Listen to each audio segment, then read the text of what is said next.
예배에 함께 참여하신 성도님들을 주님의 이름으로 환영하고 축복합니다.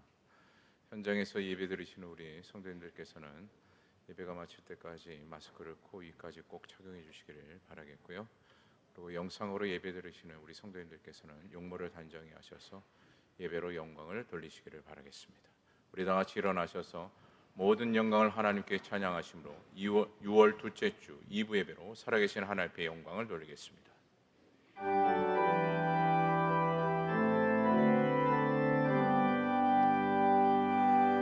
모든 영광을 하나님께, 모든 영광을 하나님께, 온 마음과 뜻 다해 주에 대합니다. 모든 영광을 하나님께.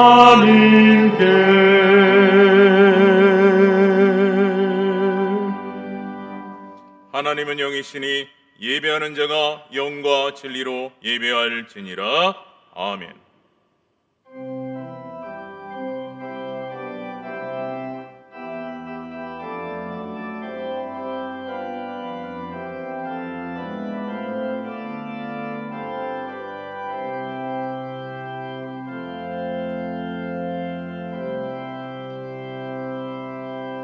사랑과 은혜가 충만하신 주 여호와 하나님, 주의 권능으로 우리를 지켜주시고 오늘도 주의 거룩한 성전에서 주님만을 바라보며 예배자로 인도하신 주님께 감사와 찬양과 영광을 올려드립니다.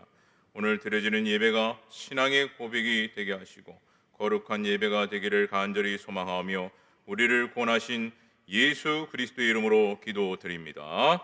아멘.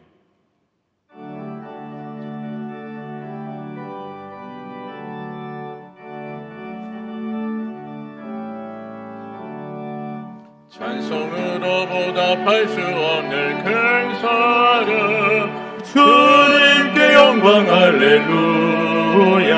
형제자매 모두 함께 모여 찬송해, 주님께 영광 할렐루야.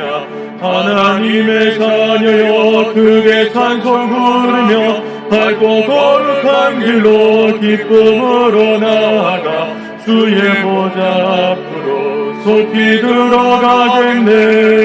주님께 영광 할렐루야. 우리 받은 주님 은혜 한량 없도다. 주님께 영광 할렐루야. 기쁜 찬송 부르면서 천국 가겠네. 주님께 영광 할렐루야. 하나님의 자녀여 크게 찬송 부르며 밝고 거룩한 길로 기쁨으로 나아가 주의 보좌 앞으로 속히 들어가겠네. 주님께 영광 할렐루야. 잠시 후에 우리 모두 보겠네. 주님께 영광 할렐루야. 영광스러운 보좌를 거룩하신 주, 주님께 영광 할렐루야. 하나님의 자녀여 크게 찬송 부르며 밝고 거룩한 길로 기쁨으로 나아가 주의 보좌 앞으로 속히 들어가겠네. 주님께 영광 할렐루야. 만국 백성 천국에서 소리 높여서 주님께 영광 할렐루야. 영원토록 주의 공로 찬양하겠네. 주님께 영광 할렐루야. 하나님의 자녀여 크게 찬송 부르며 밝고 거룩한 길로 기쁨으로 나아가 주의 보좌 앞으로 속히 들어가겠네. 주님께 영광 할렐루야.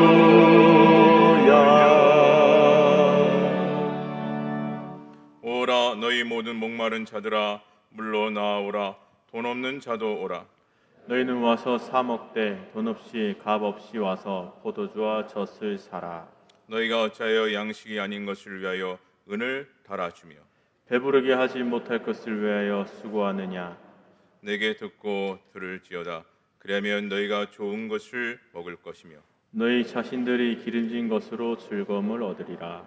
너희는 귀를 기울이고 내게로 나와 들으라. 그리하면 너희의 영혼이 살리라.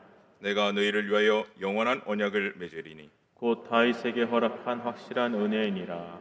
너희는 여호와를 만날 만한 때를 찾으라. 가까이 계실 때에 그를 부르라. 악인은 그의 길을 불의한 자는 그의 생각을 버리고 여호와께로 돌아오라. 그리하면 그가 긍휼히 여기시리라. 다 같이 합독하겠습니다.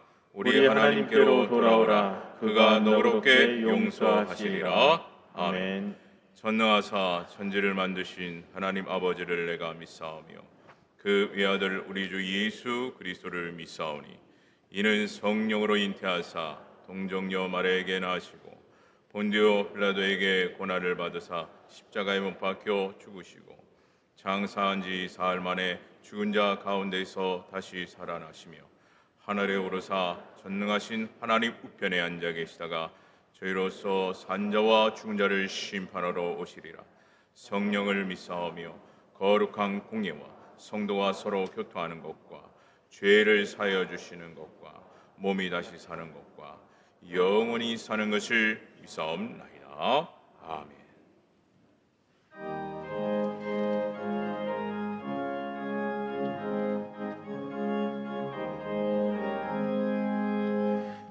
귀하신 친구 내게 계시니 주 안에 늘 기쁘다. 그 피가 내 죄 씻으셨으니 나 주 안에 늘 기쁘다. 나 주 안에 늘 기쁘다. 나 주 안에 늘 기쁘다. 주 나와 늘 동행하시니 나 주 안에 늘 기쁘다. 주 내 짐 대신 지시었으니 나 주 안에 늘 기쁘다. 그 생명 버려 나를 구하니 나 주 안에 늘 기쁘다. 나 주 안에 늘 기쁘다. 나 주 안에 늘 기쁘다.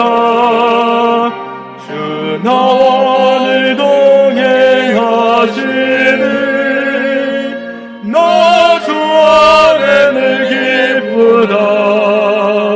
주 은총 매일 내게 더하니 나 주 안에 늘 기쁘다.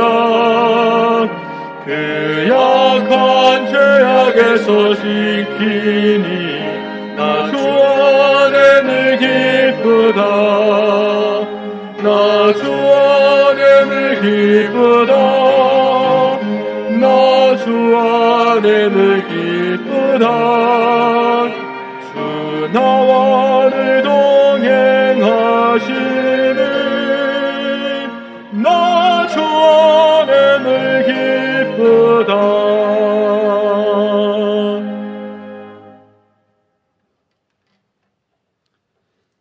사랑과 은혜가 한이 없으신 하나님 아버지, 어려운 상황 속에서도 우리를 지켜 보호하여 주시고 우리에게 하나님의 전에 나와 예배를 드릴 수 있도록 허락하시니 감사와 찬송과 영광을 드립니다. 오늘도 예배를 통하여 하나님과 동행하며 주님의 품 안에서 평안을 얻고 사랑의 주님을 경험하고 전하는 하루가 되게 하여 주옵소서. 우리는 이 세상에 살면서 하나님을 믿는 백성으로 바르게 살아야 하오나 우리의 고집과 아집으로 말미암아 세상에 물들며 살아왔습니다. 알게 모르게 죄 중에 살아왔음을 고백합니다. 우리의 죄를 회개하오니 용서하여 주옵소서. 우리 교회를 사랑하사 김희수 담임 목사님을 이곳에 보내주시고 지금까지 풍성장케 하시니 감사합니다. 오늘도 말씀을 전하시는 목사님을 강건하게 하시고 준비한 말씀을 선포할 때 우리의 마음을 옥토와 같이 갈아엎게 하여 주셔서 아멘으로 화답하게 하시며 힘과 능력을 주어 한 주간도 승리하는 삶을 살아가게 하옵소서. 이 나라와 온 세계가 코로나19 바이러스로 말미암아 두려움과 고통 속에 많은 사람들이 힘들어하고 있습니다. 정의와 공의로 심판하시는 하나님, 우리를 불쌍히 여기사 우리의 통하는 기도를 들으시고 코로나19 바이러스가 하루속히 종식될 수 있도록 우리가 정상적인 생활을 할 수 있도록 도와주시옵소서. 그리하여 하나님의 백성들이 예전과 같이 주님을 마음껏 찬양하며 자유롭게 예배드릴 수 있게 하여 주옵소서. 나라와 민족을 위해서 기도합니다.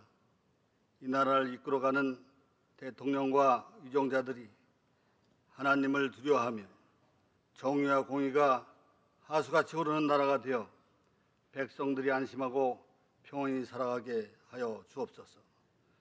지금도 북한에서는 지하에서 골방에서 하나님께 부르짖는 백성들이 있습니다. 불쌍히 여기사 남북이 하루속히 통일되기를 원하옵나이다. 하나님의 방법으로 복음 통일이 하루속히 이루어져서 무너진 북한의 많은 교회가 다시 재건되고 백성들이 자유롭게 하나님께 나와 예배드리는 날이 속히 오게 하여 주옵소서. 지금도 세계 만방에서 주님의 복음을 전파하시고 하나님의 사역을 감당하시는 선교사님들과 국내 도서 벽지에서 복음을 전파하시는 교역자님들에게 능력으로 함께 하시어 하나님의 복음이 땅끝까지 전파될 수 있도록 여건을 조성하여 주옵소서. 하나님이 도우심으로 인하여 어려움 당치 않게 하시며 안전하게 보호하시고 경제적으로도 어려움 당치 않게 하시며 교우와 사역 위에 풍성한 열매가 맺게 하여 주옵소서.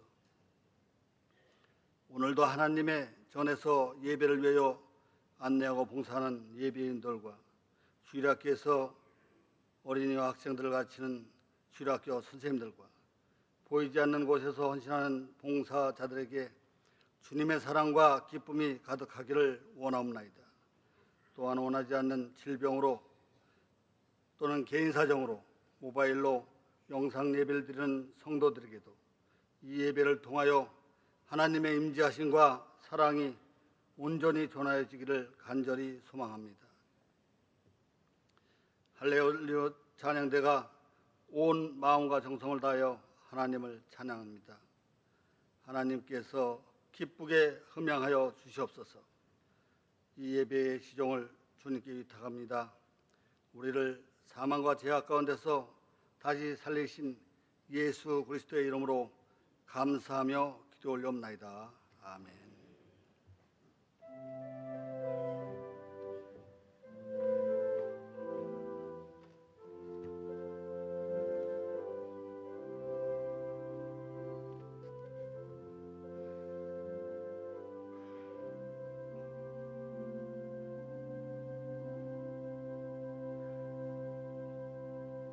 이 시간 주님께서 우리에게 주실 축복의 말씀은 신약성경 마태복음 11장 28절에서 30절입니다.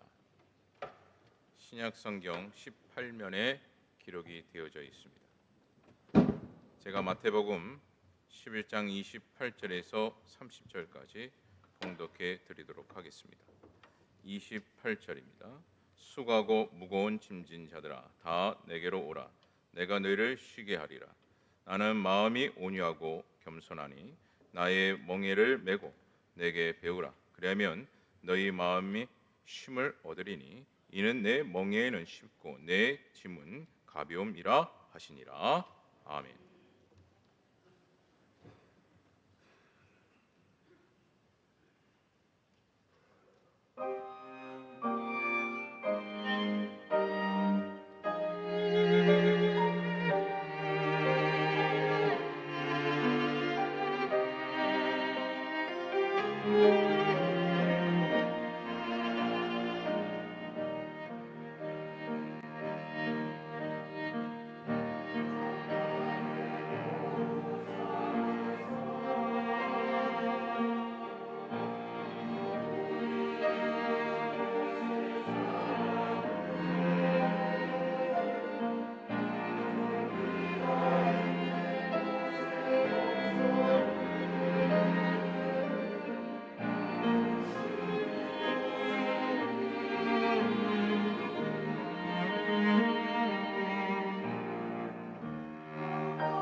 하나님 아버지, 6월달 두 번째 주 2부 예배로 주의 전에 나와 하나님을 예배할 수 있도록 우리에게 믿음을 주시고 건강을 주시고 열심을 주시고 환경을 허락해 주심에 감사와 찬송과 영광을 올려드립니다.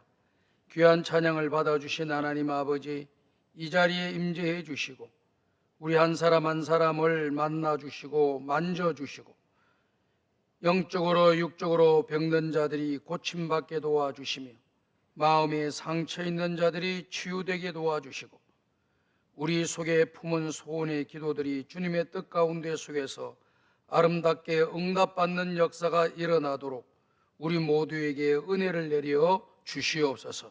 이 시간 하나님의 귀한 말씀을 듣기를 원하오니 하늘의 문을 열어주시고 우리의 마음의 문을 열어주시고 전하는 자의 입술도 열어주시어서 오늘도 주시는 말씀을 경청하며 이 말씀을 우리의 마음에 담아서 하나님께 영광을 돌리고 순종하며 믿음의 길을 걸어가고 은혜와 복을 받는 주의 종들이 다 되게 도와 주옵소서. 예수님의 이름으로 기도드리옵나이다. 아멘. 우리 옆 사람과 서로 인사합시다. 참 잘 오셨습니다. 6월달 둘째 주 2부 예배에 참석하신 우리 모든 성도 여러분들에게 하나님의 은혜와 평강이 함께 하시고 기도하는 모든 기도들이 다 이루어지시기를 주님의 이름으로 축복합니다. 오늘은 마태복음 11장에 기록되어 있는 말씀의 내용을 가지고 다 내게로 오라 라고 하는 제목으로 함께 은혜를 나누고자 합니다. 사진작가 김재현 씨라고 하는 분이 계십니다. 이분은 1028명의 영정사진을 찍어 주었다라고 합니다. 이분이 영정사진을 찍게 되는 동기는 그의 친구의 권유에 의해서 하게 되었다고 합니다. 그 친구가 이렇게 이야기를 했다고 했죠. 나는 노래를 잘하고 너는 사진을 잘 찍으니 우리가 기회를 얻고 시간을 내어서 어르신들에게 노래도 불러드리고 영정사진도 찍어주면 어떻겠는가라고 이야기를 했다고 합니다. 그래서 사람이 살아가면서 하나님으로 받은 이 은사와 달란트가 있는데 이 은사와 달란트를 섞이고 사용하지 않게 되면 가치가 없는 것이고 소멸되는 것이라고 하는 것을 알고 있기에 기꺼이 재능을 기부하기로 마음에 결정을 했다고 합니다. 어느 날 친구와 더불어서 한 달 동안 제주도에 가 있기로 약속을 하고 제주도에 있는 경로당을 다 방문하면서 매월 며칠 날 몇 시에 노래도 불러드리고 영정사진을 찍어드리니까 다 모이시오라고 광고를 내가지고 노래도 불러드리고 그리고 영정사진을 찍어줬다고 합니다. 근데 영정사진을 찍어주다 보니까 사람들이 영정사진을 찍는 데 있어서 다 마음대로 이렇게 좋은 그런 사진을 남기고 싶은 그런 마음이 있어서 옷을 반듯하게 입으시고 제일 좋은 옷을 꺼내 입으시고 오신다고 합니다. 그런데 이제 사진 작가가 이 영정사진을 찍으려고 하는데 할머니 할아버지들이 다 얼굴이 굳어 있더라는 거예요. 이해가 가기도 하지요. 이제 영정사진, 내 죽음 앞에서 관 앞에서 있을 그 영정사진을 찍는다는 생각을 하니까 누가 웃으면서 유쾌하게 그 사진을 찍고 싶겠습니까? 그러나 영정사진은 꼭 필요한 거니까 찍겠다고 했는데 얼굴이 다 굳어 있더라는 것이죠. 그래서 이 사진작가 김재현 씨가 할머니 할아버지 영정사진은 내가 갖고 있는 것이 아니고 우리 아들 딸들이 갖고 있게 될 것이니까 그 사진을 밝고 환한 모습으로 웃는 모습으로 찍어주신다고 하면은 자녀들이 항상 어머니 아버지를 생각하면서 밝고 환한 웃는 모습의 얼굴을 보지 않겠습니까? 그러니까 얼굴을 밝히 웃으시라고, 밝고 웃으시라고 그랬어요. 그런데 이제 사진작가 그렇게 이야기를 하니까 이분들이 그 말도 옳다라고 생각이 되어서 웃으셨다는 거예요. 근데 남자분들은 좀 덜한데 여자분들은 웃으시면서 눈에 이슬이 맺혀진다는 겁니다. 눈물이 맺혀져 있는 것을 보게 됐다는 것이죠. 아, 이 사진이 내 인생의 마지막 사진이 될 수 있겠구나, 그런 생각을 했다고 합니다. 그러면서 또 두 번째 또 느낀 케이스는 80대 중반 되신 할아버지 할머니가 영정사진을 찍기 위해서 할아버지는 한복을 잘 차려입으시고 할머니는 그와 반대로 양장을 입고 나오셨다고 합니다. 양장에 목걸이를 하고 나와서 영정사진을 찍으려고 하는데 가만히 작가가 보니까 그 할머니가 입고 있는 양장에 목걸이가 매치가 안 되는 거예요. 그래서 할머니 혹시 다른 목걸이가 없으시냐? 그랬더니 다른 목걸이 다 있다고. 그렇지만 꼭 이 목걸이를 내가 차야 된다. 무슨 사연이 있으십니까? 라고 물어봤더니 자기 집에 이남 일녀가 있다고 하는데, 일남 이녀가 있다고 하는데, 그 아들이 철없이 천방지축 뛰어다니다가 중학교 때 수학여행 가가지고 첫 번째로 자기 자신에게 준 목걸이 선물이라는 거예요. 중학교생이 가가지고 뭐 목걸이를 얼마나 좋은 걸, 비싼 걸 사다 줬겠어요. 그러나 어머니는 중학교 때 이 아이가 어머니를 생각해서 놀러 갔다가 이렇게 선물을 사왔다라고 하는 것이 너무 마음이 기뻤다는 겁니다. 그 마음을 간직하고 이 목걸이를 했는데 양장하고 안 어울리는 거예요. 안 어울리지만은 이 할머니가 이야기하는 내용은 무슨 내용이냐면은 어차피 우리 아들이 모든 사진을 다 갖고 있을 텐데 우리 아들이 엄마가 이렇게 영정사진에 자기가 사준 목걸이가 걸려있는 것을 바라보면은 나를 항상 기억하게 될 거 아니냐, 그런 생각에 의해서 그렇게 목걸이를 매치가 되지 않는, 어울리지 않는 목걸이지만은 이렇게 했다라고 하는 그런 이야기를 글을 써놨더라고요. 그렇습니다. 사랑하는 여러분, 우리 인생은 3막이라 그러잖아요. 1막은 인생을 살기 위한 준비고, 2막은 열심히 살아가는 인생이고, 마지막 제 3막은 죽음을 준비하는 막이다, 세 번째 막이다라고 하는 것을 우리가 잘 알고 있지 않습니까? 성경에서도 말씀하십니다. 우리 인생이 살면 70이요, 강건하면 80이라도 그 횟수와 연수는 수고와 슬픔뿐이니 우리가 신속하게 날아가나이다 라고 말씀을 했습니다. 나이가 드신 어른들 물어보게 되면은 세월이 그렇게 빠르게 지나간다고 합니다. 내 마음은 내 나이에 동의할 수가 없지만 엄연한 사실인 것을 또 부인할 수도 없는 것입니다. 그런데 하나 느끼는 것은 뭐냐? 세월이 참 빠르다라고 하는 그런 내용입니다. 60, 70, 80을 살아오면서 지난날의 삶을 돌이켜보게 되면은 그렇게 많이 산 것 같지도 않고 잠시 지나온 것 같은데 벌써 60이 되고 70이 되고 80이 되었다라고 그렇게 말씀을 하고 있습니다. 이렇게 짧은 인생의 길을 걸어가면서도 시편 기자가 이야기했던 것처럼 수고와 슬픔뿐이고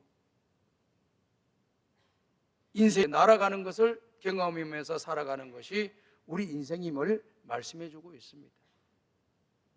그러한 인생들 가운데 속에서 오늘 우리 예수님께서 말씀하신 내용은 수고하고 무거운 짐을 진 자들아 다 내게로 오라, 내가 너희를 쉬게 하리라 라고 말씀했습니다. 다시 말씀을 드려서 우리 인생을 가리켜서 수고하고 무거운 짐을 지고 살아가는 존재다 라고 하는 그러한 말씀이죠. 이 수고하고 무거운 짐을 진다라고 하는 헬라의 원문의 내용을 분석을 해보게 되면은 어떤 뜻이 담겨져 있느냐면은 자이든 타이든 원치 않는 그런 일들에 의해서, 여러 가지 일들에 의해서 피곤하고 지쳐있고 계속 그 일이 진행되고 있는 상태를 가리킬 때 수고하고 무거운 짐을 진 자라고 하는 표현을 쓴다라고 하는 그런 말입니다. 그러니까 우리 인생이 수고하고 무거운 짐을 지고 살아가는 그런 존재다라고 하는 것을 말씀해주고 있는 것이지요. 그럼 이 수고하고 무거운 짐을 언제부터 졌느냐? 우리 인류가 성경에는 분명하게 우리에게 말씀을 해주고 계십니다. 창세기 3장 성경에 나와 있는 16절에 나와 있는 17절에 나와 있는 말씀의 내용을 보면은 이와 같은 말씀이 기록되어 있습니다. 다 같이 읽어보겠습니다. 시작. 아담에게 이르시되 내가 내 아내의 말을 듣고 내가 내게 먹지 말라 한 나무의 열매를 먹었은즉 땅은 너로 말미암아 저주를 받고 너는 내 평생에 수고하여야 그 소산을 먹으리라. 이 앞절에 있는 단어가 16절입니다. 16절에 하와에 대해서 언급을 하고 있는데 넌 수고로의 고통 가운데 속에서 아이를 낳을 것이다 라고 하는 수고라고 하는 단어가 들어가 있고 고통이라고 하는 단어가 들어가 있습니다. 아담에게도 여기 말씀하신 적 여기에 보니까 너가 평생토록 수고해서야 그 소산을 먹으리라 라고 말씀을 해 주었습니다. 그러니까 아담과 범죄한 아담과 하와에게 주어진 것이 뭐냐? 수고하고 무거운 짐이 있다라고 하는 것을 이야기하고 있는 것입니다. 그러니까 아담과 하와가 범죄함으로 말미암아 우리에게 다가온 것은 무엇이냐? 수고하고 무거운 짐을 짊어지면서 살아가는 존재가 우리 인간이라는 것을 이야기해 주고 있는 것이죠. 그 결과는 어떻습니까? 19절에 기록되어 있는 말씀의 내용을 보니까 이렇게 말씀이 기록되어 있죠. 다 같이 읽어봅시다. 시작. 내가 흙으로 돌아갈 때까지 얼굴에 땀을 흘려야 먹을 것을 먹으리니 내가 그곳에서 취함을 입었음이라. 너는 흙이니 흙으로 돌아갈 것이니라 하시니라. 얼굴에 땀을 흘리면서 수고하고 무거운 짐을 지면서 살아가다가 결국에는 너는 흙이니 흙으로 돌아갈지니라 라고 말씀을 하고 계시는 겁니다. 그러니까 범죄한 그 대가가 너무너무 큰 거예요. 수고하고 무거운 짐이 지어진 것뿐만 아니라 결국에는 사망이 왕노릇하게 되는 죽음의 결과가 우리에게 다가왔다라고 하는 것을 이야기하고 있는 것입니다. 우리 인생을 잘 한번 살펴보시기를 바랍니다. 많은 사람들이 삶을 살아가면서 힘들다, 피곤하다, 또 심지어는 쉬고 싶다, 모든 것을 내려놓고 싶다라고 하는 그런 말을 하시는 분들이 간혹 계십니다. 인생의 삶을 살아가다 보니까 너무나도 힘든 일이 많고 어려운 일들이 많고 또 그걸 짊어져야 할 짐이 너무 무거워서 다 내려놓고 싶다, 더 이상 모든 것을 하고 싶지 않고 쉬고 싶다라고 하는 그런 말을 하게 된다라고 하는 그런 내용입니다. 카운셀러들이 상담을 하게 되는데 많은 부분에 있어서 많은 사람들이 이와 같은 호소를 하고 있다라고 하는 것을 말씀하고 있습니다.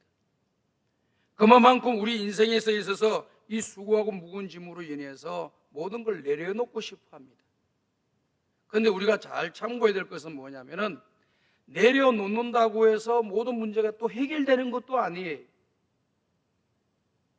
쉰다고 해서 모든 문제가 또 해결되는 일도 아닙니다.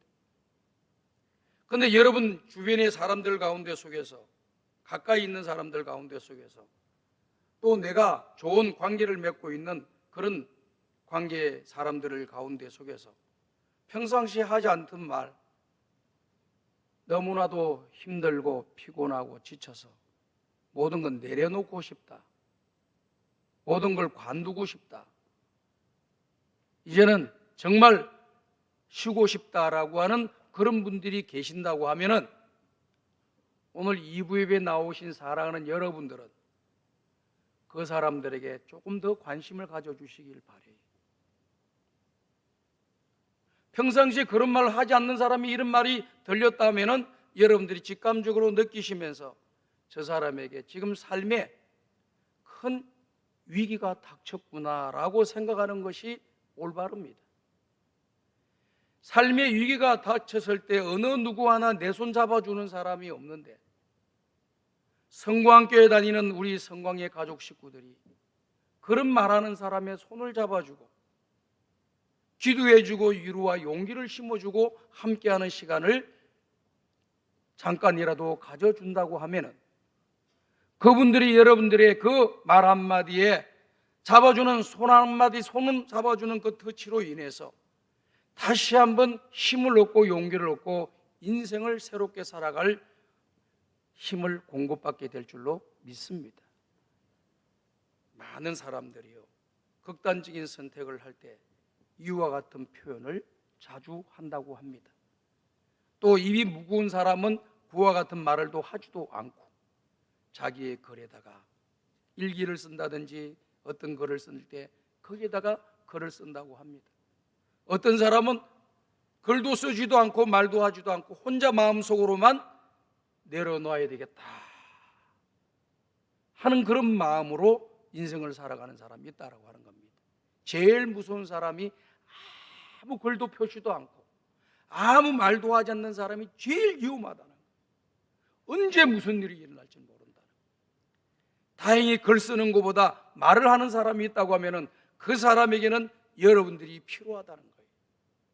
그래서 여러분들이 손을 잡아주시고 그분들이 다시 한번 힘과 용기를 얻을 수 있도록 주님의 사랑의 마음을 가지고 예수님의 심장을 가지고 다가가시는 여러분들이 되셔서 여러분들이 있는 주변에 있는 사람들이 여러분들을 말미암아 힘과 용기를 얻어서 이 세상을 싸워서 이길 수 있는 그런 사람들이 될 수 있기를 주님의 이름으로 부탁을 드립니다.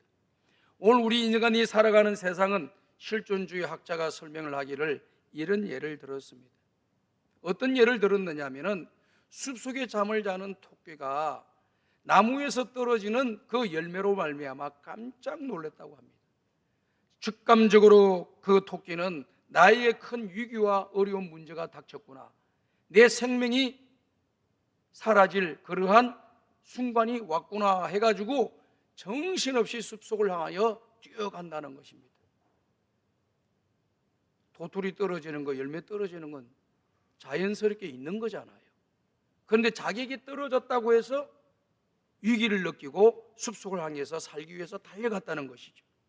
달려가니까 조용히 숨을 쉬고 있던 이 꿩이나 비둘기들이 토끼가 뛰어가니까 이게 무슨 일이 있는가 보다 하고 자기들도 퍼더덕 퍼더덕 하면서 날아가기 시작을 했다는 겁니다.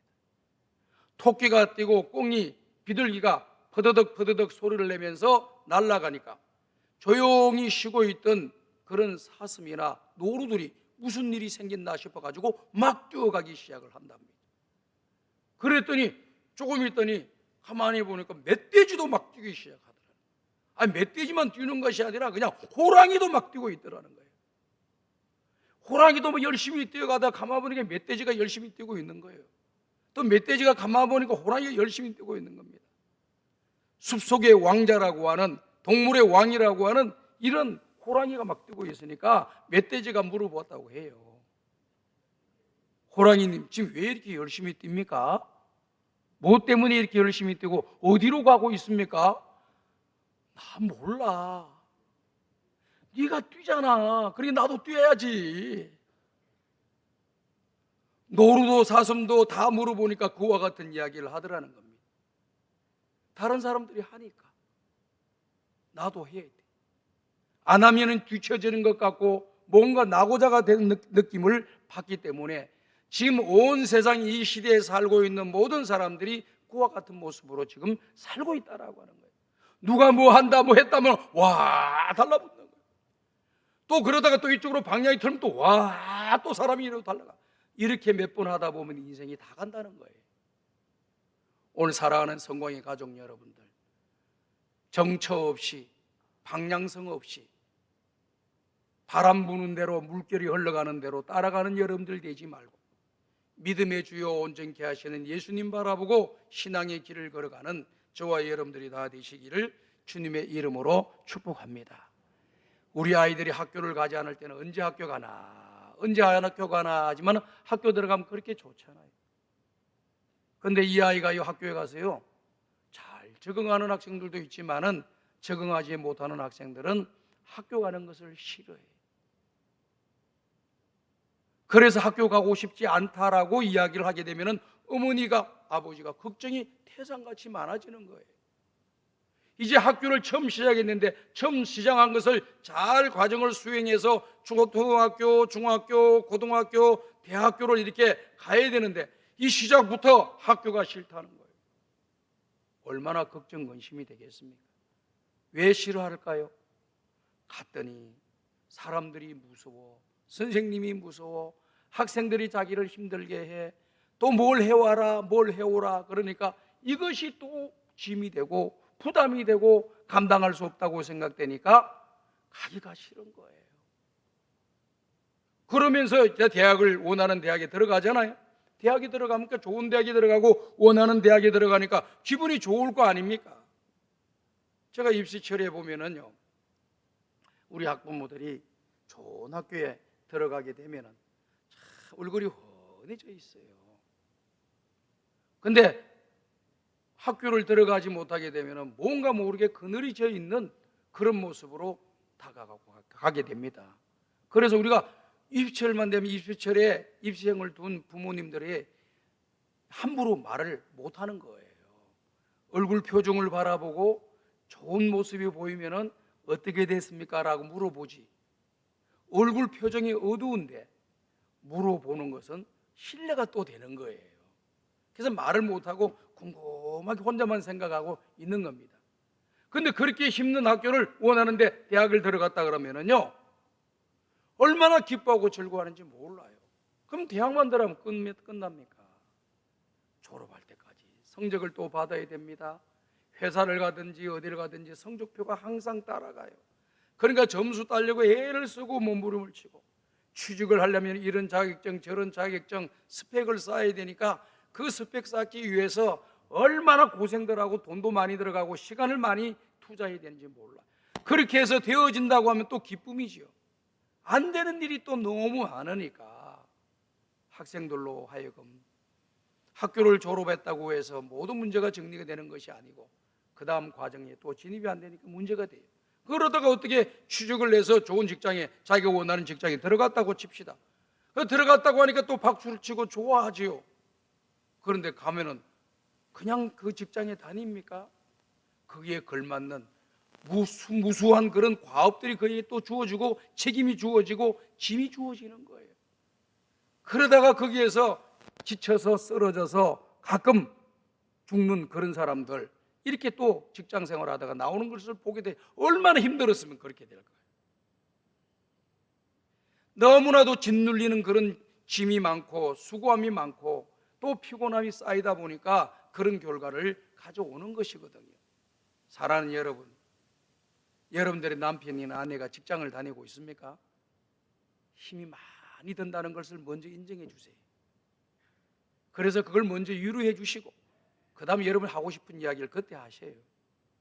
위로도 하지 않고 바로 요구사항만 이야기를 하게 되면은 지금도 힘이 버거운데 요구사항이 또 더 하나 얹어지고 또 짐이 하나 더 생기니까 그걸 갖다가 기쁨으로 받아들일 그런 사람들이 몇 명이나 되겠어요. 그게 먼저 위로하고 그 다음에 요구사항들을 하는 것이 맞다라고 하는 그런 생각이 듭니다. 오늘 사랑하는 우리 성강의 가족 식구들 간에 직장에 다니는 사람들 일이 많고 수고한다는 걸 아셔야 돼요. 그래서 먼저 위로가 필요한 거예요. 먼저 위로해 주시고 그 다음에 여러분들이 바라는 것을 이야기해 주시는 여러분들 되시기를 주님의 이름으로 부탁을 드립니다. 그래서 이렇게 해결될 때 거기에서 역사가 일어나요. 그럼 그 사람만 수고하고 힘이 드느냐? 아니에요. 가정에서 살림을 사는 주부들도 힘들고 피곤한 거예요. 일이 많은 겁니다. 그렇기 때문에 항상 위로가 필요하다라고 하는 것을 우리가 기억해야 되겠습니다.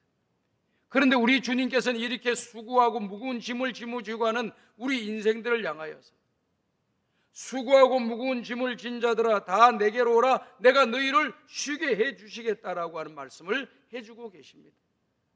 그러니까 참된 안식과 참된 평안을 우리에게 주시겠다라고 하는 주님의 이 초대에 우리가 믿고 나가기만 하면은 그런 역사가 일어나고 예수님 안에 들어가기만 하면은 그런 은혜와 평강을 누리는 역사가 일어나게 될 줄로 믿습니다. 우리 예수님은요 은혜와 진리가 충만하시는 분이에요. 사랑이 충만하신 그런 분이십니다. 그 주님 안에 들어가기만 하면 그 주님의 사랑을 느끼고 그 사랑 안에서 행복을 찾을 수 있습니다. 그 주님 안에 들어가면 주님의 은혜를 누리고 주님의 은혜를 깨달으면서 이 땅에서 은혜 가운데 살아가는 역사가 일어납니다. 주님을 떠나게 되면 어떻게 됩니까? 그 수고와 무거운 짐으로 말미암아 우리에게 참된 평안과 안식이 없고 우리에게는 피곤하고 일에 짓눌려서 우리 인생이 너무 고달프다라고 하는 것을 우리가 잘 알고 있지 않습니까? 그렇기 때문에 주님을 떠나면은 너무나도 안타까운 역사가 일어나는 거예요. 사람이 살다가 한 번 사는 것은 정이지요 그 이후에는 심판이 있으리라 말씀했습니다. 히브리서 9장 27절에 보면은 사람이 한 번 죽는 것은 정한 이치다. 그 위에는 심판이 있다라고 말씀했습니다. 이렇게 수고하고 무거운 짐을 지면서 살다가 또 죽어가지고 제2의 죽음, 영원한 죽음인 지옥불에 떨어진다고 하면은 얼마나 우리 인생이 불행합니까? 그런데 하나님께서 범죄한 우리들에게 구원을 주시고 참된 안식과 평안과 또 천국을 우리에게 주시기 위해서 예수님 이 땅에 보내주시고 십자가에서 우리가 지은 모든 죄를 피 흘려서 믿는 모든 자에게 죄사함 받도록 길을 환히 열어놓아 주셨잖아요. 그래서 우리 예수님께서 말씀하시기를 나는 길이요 진리요 생명이니 나로 말미암지 않고는 아버지께로 올 자가 없다라고 말씀했습니다. 그 예수님을 믿어야만이 우리 죄를 위하여 십자가의 대속의 제물로 죽으신 그 예수님을 나의 구주로 영접해야만이 그분을 믿고 그분을 따르고 그분 안에 들어갈 때만이 우리는 이 땅에 수고와 무거운 짐을 지면서 살아가면서도 소망이 있고 가치 있고 보람 있고 기쁨이 넘치는 행복한 삶을 살아가는 은혜를 우리가 덧입게 되는 줄로 믿습니다. 그래서 우리 예수님께서 말씀하시잖아요. 너희는 마음에 근심하지 말라 하나님을 믿으니 또 나를 믿어라 라고 말씀을 하셨어요. 요한복음 14장 1절에 말씀하고 있지 않습니까? 그러니까 오늘 우리들이 신앙의 염려와 걱정 근심이 생겼을 때는 어떤 세상적인 방법으로 풀어봐야 되겠다고 몸부림을 치지 마시고 먼저 예수님께 나오는 거예요. 수고와 무거운 짐 걱정 근심이 있을 때 주님께 먼저 나오고 그 주님으로부터 그 걱정 근심에 대한 해답을 우리가 얻으셔야 되고요. 그리고 그 주님으로부터 참된 안식과 평안을 누리는 길을 걸어가는 믿음의 사람들이 되어야 될 줄로 믿습니다. 그래서 우리 주님이 주시는 평안은 세상에 주는 평안과 같지 않아요.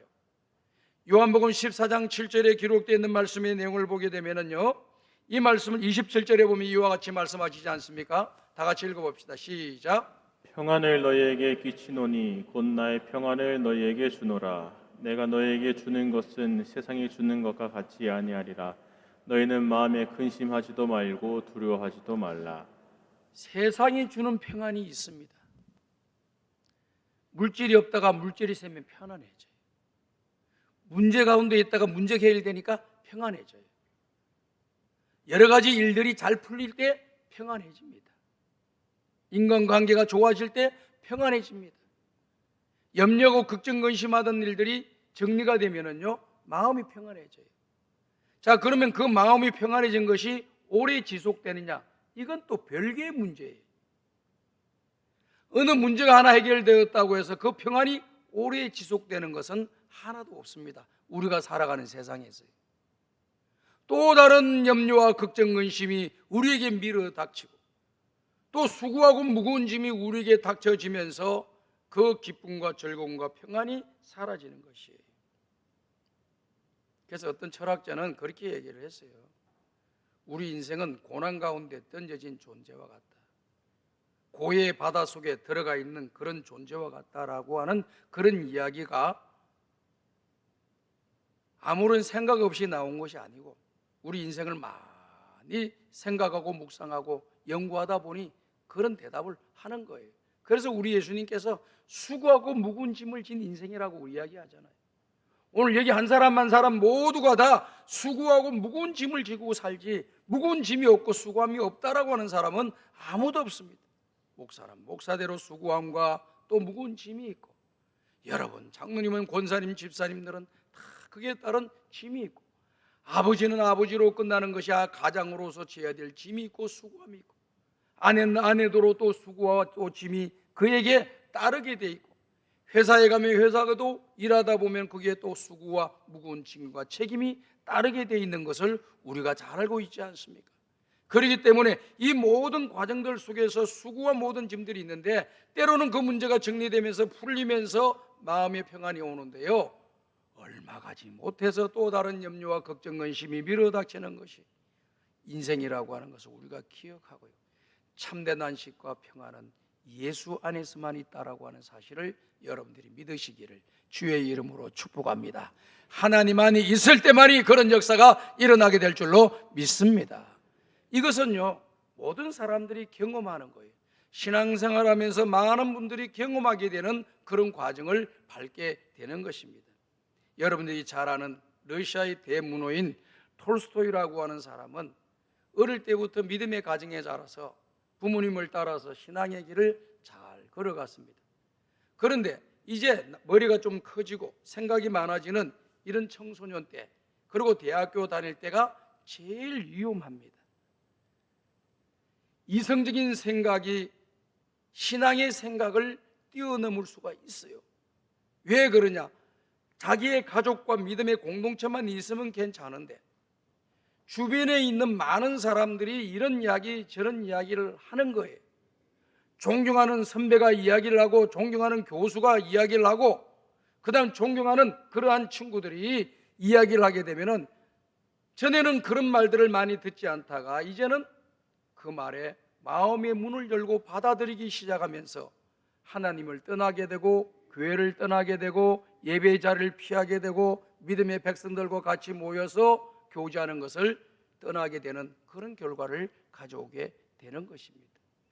그래서 그와 같이 이 톨스토이도 어릴 때부터 잘 자라다가 18살 때 대학 들어갈 나이가 된 거예요.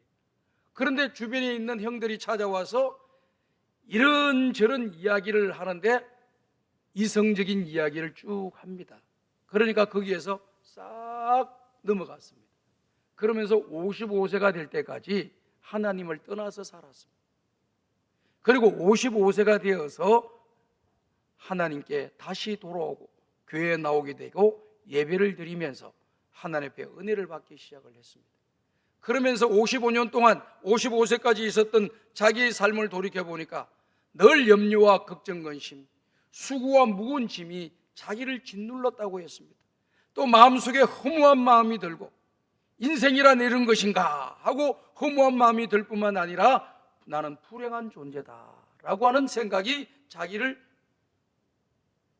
집어삼켰다라고 하는 그런 내용입니다.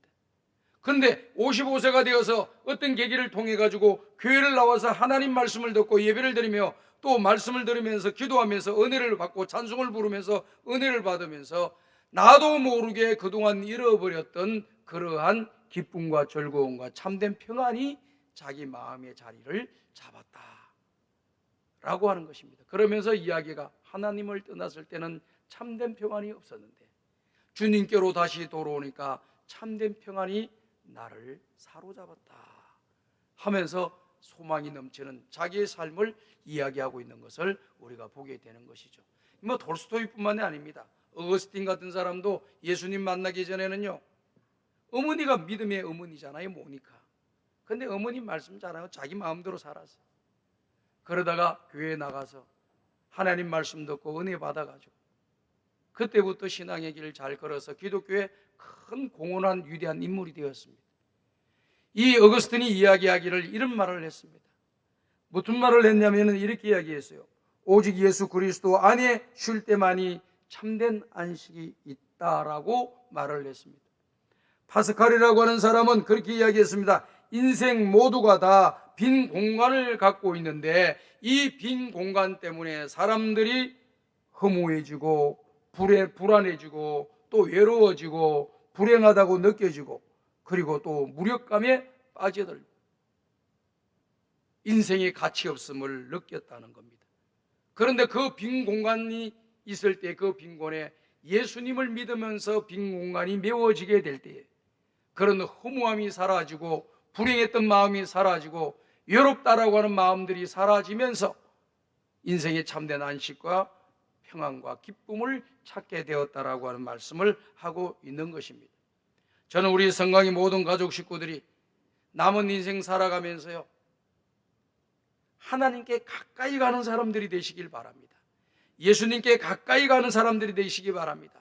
그래서 하나님을 닮아가고 예수님을 닮아가는 믿음의 길을 걸어가게 될 때 우리 속에서 하나님의 놀라운 역사가 일어나서 참된 안식과 평안과 행복과 소망을 누리면서 살아가는 사람이 되는 줄로 믿습니다. 그래서 우리 예수님 은혜가 충만하신 분이기 때문에요, 우리 예수님 안에 들어가면은 그냥 은혜가 충만하시기 때문에 나는 그 은혜 안에 살아야 돼 있는 거예요. 그 하나님의 은혜에 포로가 되는 사로잡혀 있는 그런 사람이 되는 겁니다. 이 은혜가 충만해지면 어떤 역사가 일어나는 줄 아세요? 우리 인생 수고하고 무거운 짐이 많더라도, 수고하고 힘이 들고 문제가 많다, 짐이 너무 무겁다 하던 그런 사람들이 그 짐이 가벼워지는 역사가 일어나는 거예요. 오늘 우리 예수님께서 말씀하셨어요. 내 짐은 가벼움이니라. 우리 주님께로 오게 되면은 인생의 모든 짐이 가벼워지는 역사가 일어나요. 왜 그렇습니까? 하나님 우리에게 은혜를 주시고 새로운 힘을 공급해 주시고 새로운 능력을 우리에게 공급해 주셔가지고 그 모든 것을 디디고 일어설 수 있도록 하나님이 역사해 주시기 때문에 그와 같은 결과가 나타나는 것입니다.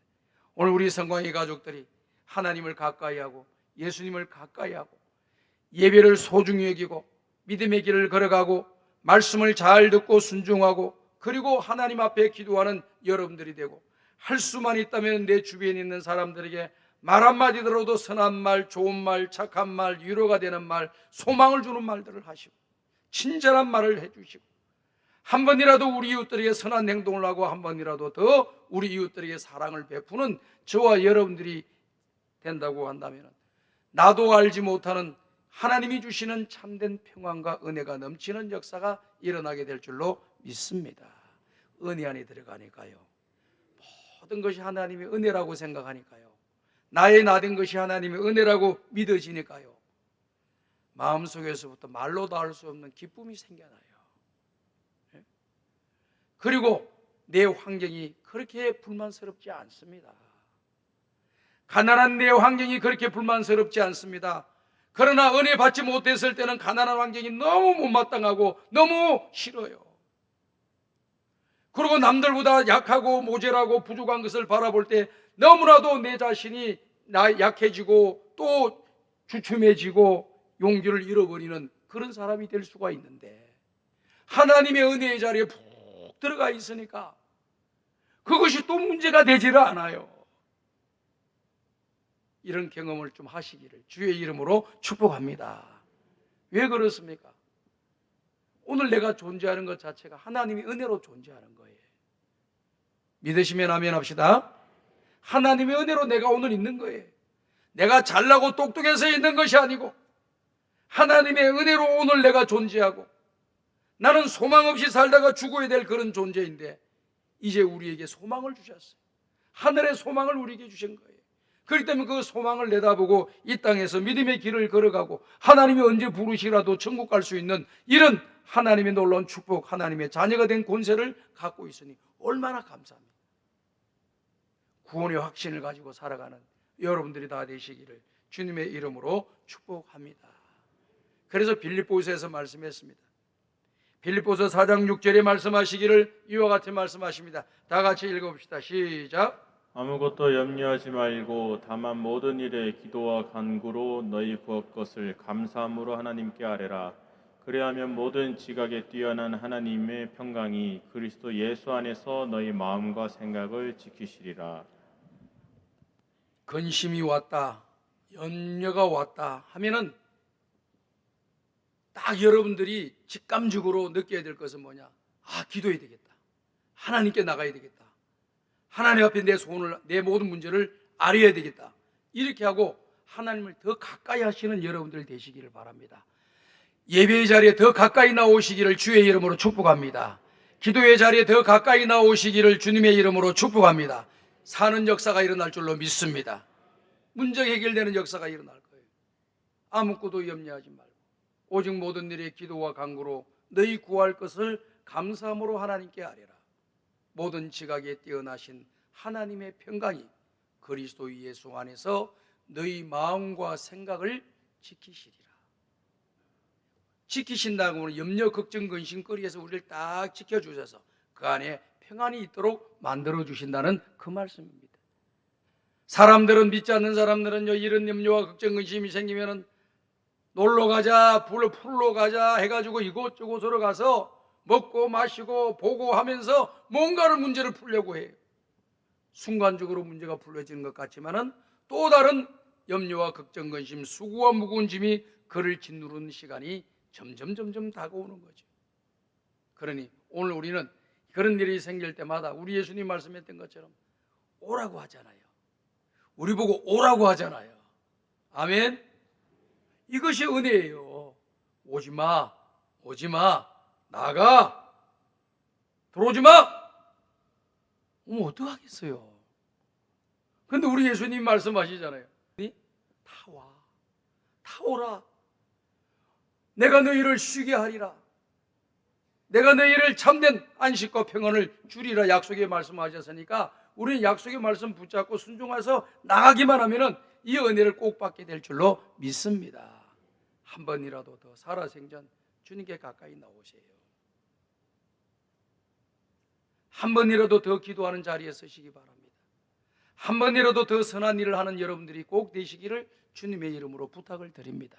여러분, 제가 이렇게 신방을 하고 보면은 우리 환자분들, 나이 드신 어르신들, 교회 가고 싶은데 교회를 못 나간다는 거예요. 그러면서 눈물을 툭툭 흘리셔요. 교회 가고 싶다는 거예요. 보고 싶은 우리 권사님들 보고 싶고, 장로님도 보고 싶고, 목사님들, 집사님들 보고 싶은데 몸이 아파서 못 나가. 교회 나가고 싶다는 거예요. 그런 일이 나에게는 안 생길 거라고 생각하지 마세요. 그렇게 하다가 요양원이라도 가면은 어떻게 이런 역사가 일어나는 줄 아세요? 자식들도 안 찾아와요. 처음에는 오다가 그 다음에 안 온다니까. 매주 올 거라고 생각하지 마세요, 여러분. 기대를 하지 마라. 기대가 크면 실망이 커요. 매주 오겠다고 그래 놓고 안 옵니다. 외로이 병원에서, 요양원에서 천장 쳐다보고 누워서 천장만 쳐다보고 하염없는 눈물이나 뚝뚝 흘리시고, 왜 내가 젊었을 때 좀 더 충성하고 좀 더 하나님 앞에 영광을 돌리고 기도하고 선한 일을 하고 사명을 감당하지 못했을까? 후회스러운 것만 남는 거예요. 귀에 있을 때 사명을 잘 감당하고 열심히 주의 일을 하다가 부르시면 천국 가고, 또 연약해서 병원에 가 있다 할지라도 후회 없이 좀 더 내가 예배드리고 기도하고 봉사해야 되는데 내가 하지 못하고 사명을 감당하지 못해서 너무나도 부끄럽다 이런 소리가 나오지 않도록 우리가 신앙의 길을 잘 걸어가셔서 주님이 주시는 참된 안식과 평안을 누리고 하늘의 소망을 가지고 이 땅에서 믿음으로 성공하시는 여러분들이 다 되시기를 주의 이름으로 축복합니다. 하나님 아버지 감사합니다. 오늘 귀한 말씀을 주시니 이 말씀을 우리의 마음에 담고 남은 인생 신앙의 길을 잘 걸어가 항상 주님이 주신 은혜와 평강으로 승리하는 삶을 살아가게 하여 주옵시고, 주님이 주시는 새 힘을 공급받아 능력 있게 살아가게 하여 주옵소서. 예수님의 이름으로 기도드리옵나이다. 아멘.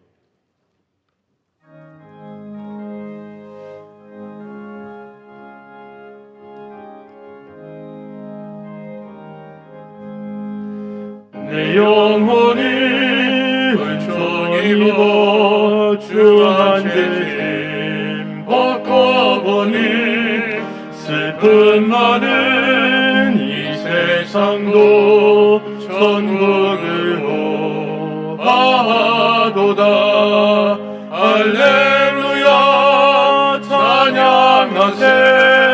내 모든 죄 사함받고 주 예수와 동행하니 그 어디나 하늘나라. 주의 얼굴 뵙기 전에 멀리 되던 하늘나라 내 맘속에 이루어지니 날로 날로 가깝도다. 할렐루야 찬양하세.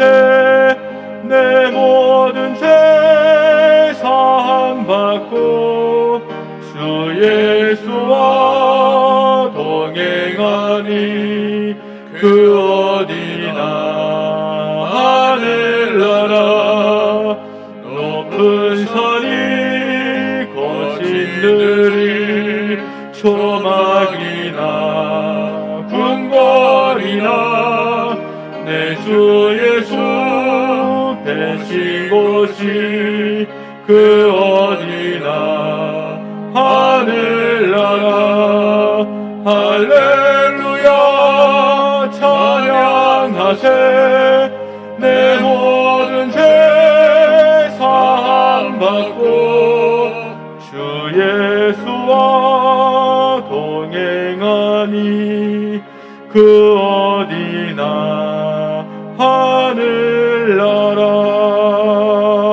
하늘나라. 하나님 아버지, 오늘도 주의 전에 나오면서 마음과 뜻과 정성을 모아 하나님께 예물을 드립니다.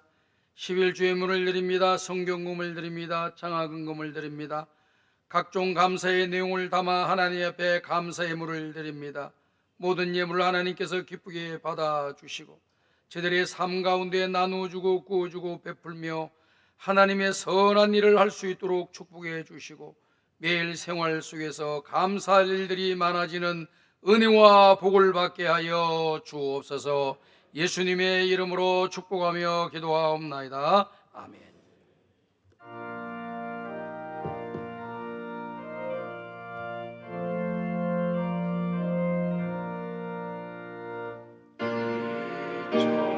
시간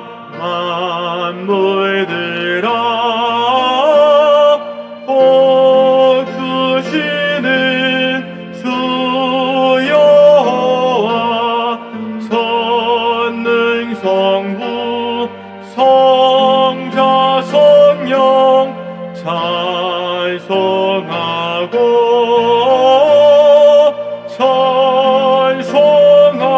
찬송하세.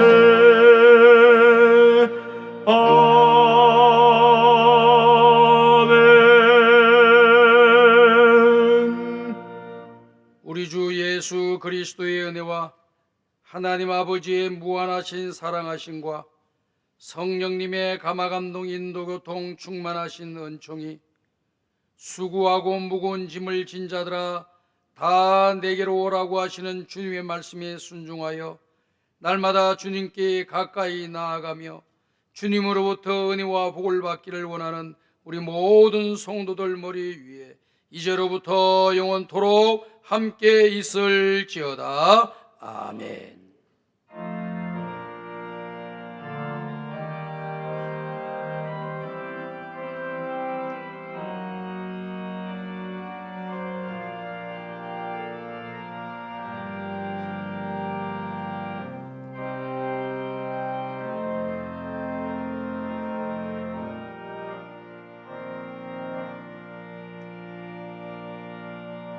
예, 자리에 앉아 주시기 바랍니다. 우리 옆 사람과 서로 인사 한번 하겠습니다. 참 잘 오셨습니다. 교회 소식 알려드리겠습니다. 우리는 6월달 찬양 페스티벌, 찬양 특별 집회를 주일 찬양 예배 시간에 지난주 시작했고 오늘 또 2시 반에 진행됩니다. 오늘은 대한민국 최고의 가스펠 싱어인 송정미 교수님이 오셔서 오늘 간증도 해주시고 찬양도 해주십니다. 저는 대한민국의 최고의 찬양의 가스펠 싱어는 남자는 개인적으로 볼 때 박종호 씨라고 생각해요. 그 다음에 두 번째는요, 여자분들은요 바로 소향과 송정미 씨, 다음 조는 동방현주, 요 정도 생각합니다. 근데 요즘 소향이 텔레비에 너무 잘 나와가지고 돈 벌러 다니느냐고 교회를 잘 안 다녀요. 교회를 잘 안 다니는 게 아니라 교회 와서 이렇게 찬양 부르는 시간을 잘 안 가죠. 근데 이 송정미 씨는요 그런 방송국에 잘 안 나오고 오직 교회만 초점 맞춰서 찬양을 해서 간증을 통해서 성도들에게 은혜를 끼치고 하나님을 높여드리는 일을 하고 계십니다. 제가 이분의 이력을 간단히 봤더니요, 가스펠 싱어로 최초로 카네기 홀에서 공연을 한 사람이고, 그리고 최초로 카네기 홀을 전석을 이렇게 매진시킨 그러한 유명한 가수입니다. 유명한 가스펠 싱어입니다. 제가 어제 저 집에 이제 가면서 차에서 라디오를 틀고 갔는데 극동 방송을 들었는데 송정미 씨가 극동방송 그 찬양 이걸 딱 이렇게 프로그램을 진행하더라고요. 아, 이 송정미 교수님이 내일 우리 교회 오는구나. 나도 지금까지 살아가면서 가까이에서 얼굴도 한 번도 못 봤고 텔레비만 봤는데 오늘 좀 봐야 되겠다, 이런 생각이 들었습니다.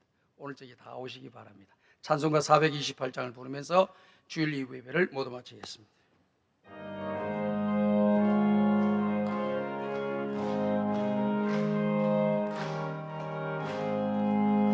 내 영혼의 햇빛 비치니 주 영광 찬란해.